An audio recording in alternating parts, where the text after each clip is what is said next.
В эфире Абхазского телевидения информационный выпуск Амши-Кушара. Здравствуйте. Галу-85. День города отметили с размахом.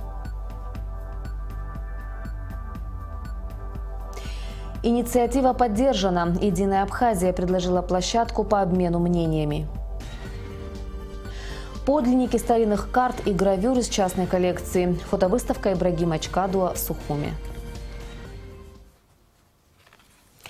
В этом году городу Гал исполняется 85 лет. Президент Рауль Хаджимба поздравил жителей города с этой знаменательной датой. В рамках празднования юбилея состоялся первый официальный съезд общественной организации «Совет мурзаканских абхазов». В торжественных мероприятиях приняли участие спикер Народного собрания Валерий Кварча и премьер-министр Беслан Барцыц. Веком до нашей эры. В ней мы видим раскрытые крылья и человеческую голову. Чтобы получить представление о том, как выглядели. В честь празднования 85-летнего юбилея Гала в городе были организованы праздничные мероприятия. Организаторы постарались на славу. По всему городу развешаны баннеры. На центральной улице гордо реет бело-зеленый национальный флаг. Повсюду звучит праздничная музыка. До начала торжественных мероприятий представители руководства страны и района, общественность и школьники возложили венки и цветы к памятнику воинам, погибшим за свободу и независимость Абхазии.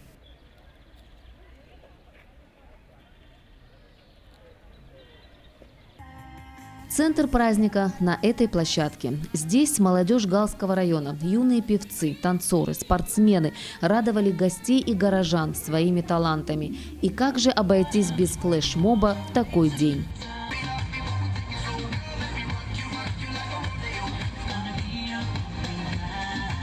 Здесь же организована сельскохозяйственная ярмарка. Фрукты, овощи, ягоды, джемы, а также праздничные угощения – все для дорогих гостей.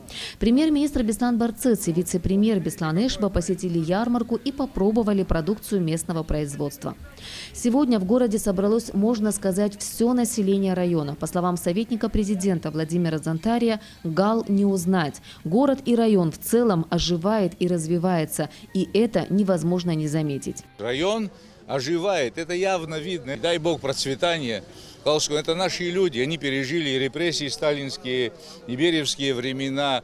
Было время, когда просто подвергали репрессиям, даже меняли в условиях такого произвола, меняли национальность. Сегодня будет скоро зачитан указ президента о том, что люди, которые изъявили желание восстановить свою родословную, свою генеалогию, они будут восстановлены в своих правах, и это будет первым шагом к тому, чтобы дать понять нашим братьям в Галском районе, в Самурзакане древней, что их корни живы, что они возвращаются к своим великим истокам. Затем состоялось главное событие, приуроченное к юбилею города. Первый съезд мурзаканских народов прошел во Дворце культуры. Премьер-министр Беслан Барцыц зачитал поздравления президента Абхазии Рауля Хаджимба. Сегодня от нашего единства и сплоченности, готовности самоотверженно трудиться на благо нашей Родины Абсны зависит, каким быть Галу завтра. Мы будем делать все для того, чтобы ближайшие годы стали для вашего города периодом созидания и трудовых свершений. Предприняты серьезные шаги по восстановлению дорожной инфраструктуры района, укреплению государственной границы по реке Ингул.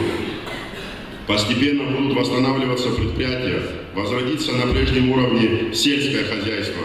Планируется реконструкция Ингургес. Шаг за шагом будут восстановлены объекты образовательного и социально-культурного назначения. С праздником, дорогие самурзаканцы! Искренне желаю вам мира, благополучия и процветания. Президент Республики Абхазия Рауль Хаджимба. Беслан Барцыц передал администрации района 1 миллион рублей, выделенные из резервного фонда правительства на развитие города Гал. Выступавшие на съезде делегаты говорили о том, что государство должно оказать содействие жителям Самурзакана, желающим вернуть исконные абхазские фамилии и национальную принадлежность, утерянные во времена насильственной ассимиляции. Председатель Совета мурзаканских абхазов Тенгизиналы посчитает также необходимым создание в Гале школы-интерната, где особое внимание будет уделено изучению абхазского языка и культуры. Праздничные мероприятия в честь Дня города Гал продолжались до позднего вечера. Планомерное наращивание масштабов и интенсивности оперативной подготовки вооруженных сил Грузии несет серьезную угрозу миру и стабильности в регионе. Об этом говорится в распространенном сегодня заявлении Министерства иностранных дел Абхазии. Как стало известно, военные учения стран НАТО и партнеров Альянса «Достойный партнер 2017» пройдут в Грузии с 30 июля по 12 августа. В учениях примут участие более 2800 военных из Грузии, США, Великобритании, Германии, Турции, Словении, Армении и Украины. Министерство иностранных дел Республики Абхазия выражает серьезную озабоченность в связи с планируемым проведением широкомасштабных учений в формате Грузия-НАТО и партнеры с применением тяжелой бронетехники и авиации, в которых будут задействованы несколько тысяч военнослужащих. Глубоко убеждены, что планомерное наращивание масштабов и интенсивности оперативной подготовки вооруженных сил Грузии несет серьезную угрозу миру и стабильности в регионе и подрывает усилия действующих международных форматов, направленных на урегулирование существующих конфликтов. Характерно, что подобные учения проводятся на территории Грузии уже несколько лет подряд, и с каждым годом наблюдается серьезное увеличение количества задействованных в них военнослужащих и тяжелой бронетехники. Подобная неутешительная статистика откровенно свидетельствует о стремительном наращивании военного потенциала Грузии при прямом участии ее американских и европейских покровителей. Хотели бы напомнить, что в результате такой недальновидной и опасной политики стран Запада, активно способствующих процессу милитаризации Грузии, произошел значительный рост реваншистских настроений в Грузии, которые подтолкнули официальный Тбилиси к началу военной агрессии в августе 2008 года. В связи с этим Министерство иностранных дел Республики Абхазия расценивает действия Грузии и ее партнеров по НАТО как откровенно деструктивные и направленные на дальнейшую эскалацию напряженности в регионе. Республиканская политическая партия «Единая Абхазия» предложила политическим партиям и общественным организациям создать площадку для обмена мнениями по актуальным вопросам общественно-политической ситуации в Абхазии. С этой целью в офисе «Единой Абхазии» собрались представители партий Амцахара, Айнар, общественной организации Абзанхара, Фонда социально-экономических исследований АПРА, депутаты парламента и Сухумского городского собрания. «Единая Абхазия» предложила политическим партиям и общественным организациям страны создать площадку для обмена мнениями по актуальным вопросам общественно-политической жизни Абхазии. В работе круглого стола приняли участие представители партии «Единая Абхазия», Амцахара, Айнар, общественной организации Абзанхара, Фонда социально-экономических исследований АПРА, депутаты парламента и Сухумского городского собрания. Инициативы подобного рода предлагались не раз. Обмен мнениями, детальное рассмотрение проблем и, главное, конструктивный диалог и предложения, по мнению председателя партии Сергея Шамба, очень нужны нашему обществу и стране. Мы неоднократно высказывали свою озабоченность тем, что происходит сейчас в нашей стране, и много раз говорилось о том, что необходима какая-то площадка для того, чтобы встречаться, обмениваться мнениями. Об этом много говорится, конечно, но очень мало делается в этом плане, и поэтому мы хотели сделать какие-то первые шаги для того, чтобы создать такую площадку, где мы могли бы обмениваться мнениями по актуальным вопросам общественно-политической ситуации и по всем другим вопросам, которые волнуют наше общество.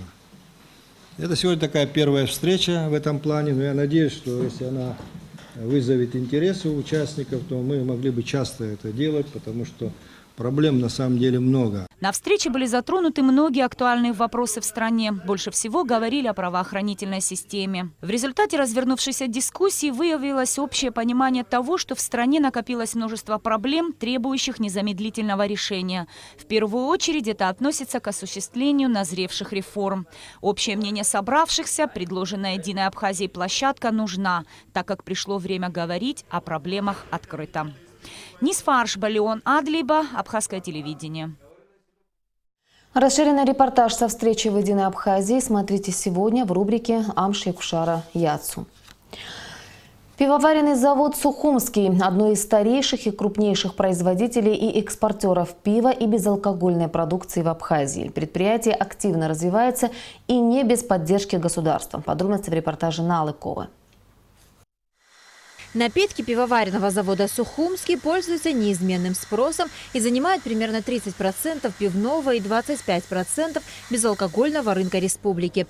Руководство предприятия уделяет самое пристальное внимание обновлению оборудования, увеличению производственных мощностей, совершенствованию технологических процессов, расширению продуктовой линейки, разработке новых креативных форм упаковки и тары. Все это позволяет заводу конкурировать с самыми именитыми российскими производителями, наращивать свой экспортный потенциал и в целом с уверенностью смотреть в будущее. Когда столкнулись с проблемой проведения реконструкции, мы, естественно, столкнулись с нехваткой денежных средств. И поэтому, учитывая, что у нас работает закон об инвестициях, мы обратились в Министерство экономики с инвестиционным проектом, и этот проект был одобрен. Что этот проект подразумевает? То есть, согласно этому проекту, на время реконструкции завод освобождается на 50% от налога на прибыль и от налога на имущество. Сегодня Сухумский пивоваренный завод имеет отлаженную систему поставок сырья и сбыта готовой продукции, оснащен новейшим немецким, итальянским и венгерским оборудованием. В его корпусах был проведен капитальный ремонт, а коллектив насчитывает более 100 сотрудников. Предприятие полностью готово для экспорта продукции. По словам министра экономики республики Отгура Арцинба, руководство страны готово всячески поддержать подобную инициативу. Есть определенные механизмы поддержки для экспортеров. На сегодняшний день мы разработали и приняли на правительстве программу поддержки экспортеров. Сейчас создается реестр экспортеров. Будут созданы отдельные паспорта каждого экспортера, предоставляться субсидии и льготы. То есть в этом направлении государство оказывает всевозможную поддержку. Пока, конечно, в узких объемах, учитывая узкие возможности государства, но это направление никто оставлять не собирается, мы только будем наращивать. Продукция пивоваренного завода «Сухумский» многократно удостаивалась высоких наград на международных конкурсах и выставках России. Есть все основания полагать, что эта традиция будет продолжена. На Алакове, Беслан Джинжоли, Абхазское телевидение. Министерство культуры и охраны историко-культурного наследия разработало план мероприятий, посвященных празднованию Дня государственного флага Республики Абхазия, который отмечается 23 июля. В воскресенье в полдень в Музее боевой славы имени Ардзинба откроется экспозиция «История абхазского флага». В 4 часа вечера в сквере Абхазского государственного музея состоится открытие экспозиции «Хроника абхазского флага». А в 6 часов вечера в Абхазской государственной филармонии пройдет праздничный концерт с участием танцевальных и вокальных коллективов республики и звезд абхазской эстрады. Во время концерта состоится прямое включение телемост Сухум-Черкесск, Турция. День государственного флага Республики Абхазия также будут отмечать в Братской Республике КЧР и в абхазской диаспоре в Турции. Открылась выставка коллекции старинных карт и гравюр 17-20 веков Ибрагима Чкадуа в Центральном выставочном зале города Сухум. Выставка посвящается десятилетию учреждения празднования Дня флага Республики Абхазия. Представленная экспозиция демонстрирует пройденный исторический путь Абхазии за 4 века и содержит много сведений по топонимике, этнографии, религии и политической истории нашей республики. Продолжение темы в репортаже Али Китрапш. Все представленные экспонаты выставки являются частной коллекцией Ибрагима Чкадуа. Это оригиналы гравюр, географических и политических карт, этнографических, топографических и даже старинных туристических карт, на которых изображена Абхазия. На выставке было представлено более 40 карт и около 10 гравюр. Свою коллекцию фотограф, режиссер и журналист Ибрагим Чкадуа собирал по всему миру около 4 лет. Я первую карту случайно купил, как обычно бывает. Она была 19 года, решил узнать, какая была Абхазия в 1919 году.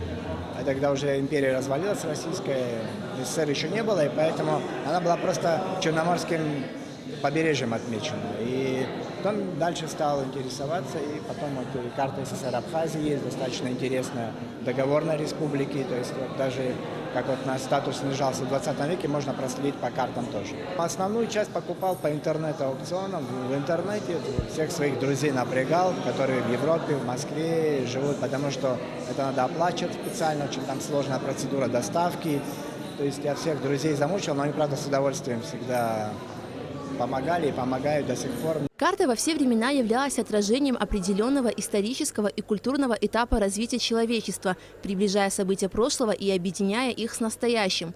На сегодняшний день историческая картография Абхазии не очень хорошо изучена и описана в связи с уничтожением Государственного архива во время Отечественной войны народа Абхазии. Как отмечают специалисты, коллекция Ибрагима Чкадуа поистине является уникальной и значимой для научной общественности страны. Здесь мы видим карты.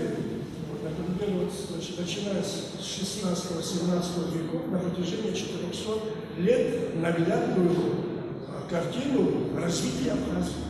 Я надеюсь, что Ибрагим, ты на этом не остановишься. Я надеюсь, очень хотелось бы, чтобы, обращаясь к молодым историкам, которые хотят заниматься наукой, заняться исторической картографией, которой, к сожалению, у нас вообще-то нету, никто этим не занимается. Посетители выставки с большим интересом изучали экспонаты, делились мнениями. Немало теплых слов и пожеланий было сказано и автору выставки.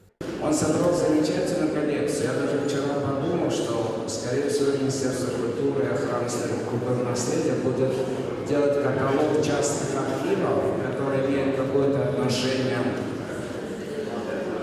к истории, к культурному наследию. И вот эта коллекция могла быть украшением нашего каталога. По признанию Ибрагима Чкадуа, главная цель выставки – привлечение внимания к истории Абхазии, исторической науке и архивам. В будущем он планирует продолжить пополнение своей коллекции. А спонсорскую помощь в организации данной выставки ему оказала компания «Аквафон», которая уже не первый раз поддерживает его проекты. Выставка подлинников старинных карт и гравюр 17-20 веков из частной коллекции Ибрагима Чкадуа продлится до 21 июля. Алика Трапш, Леон Адлиба, Абхазское телевидение.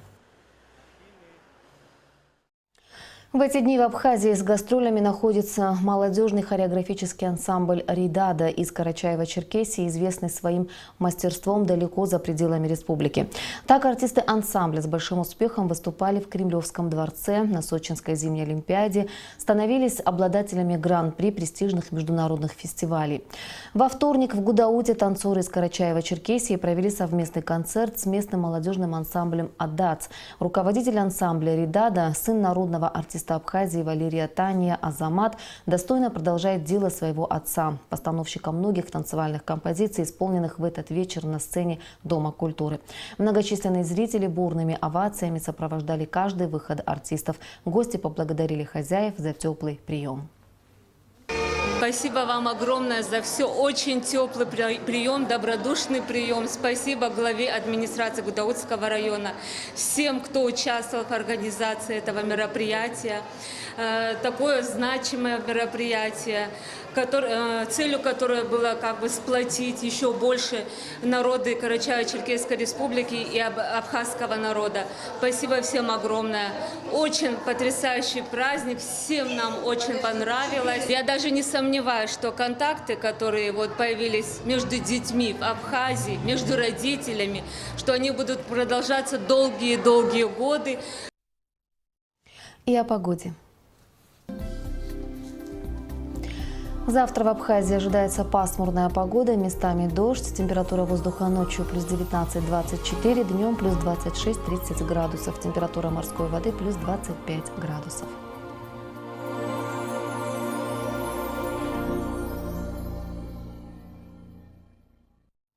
Информационный выпуск завершен. Я прощаюсь с вами. До встречи в эфире.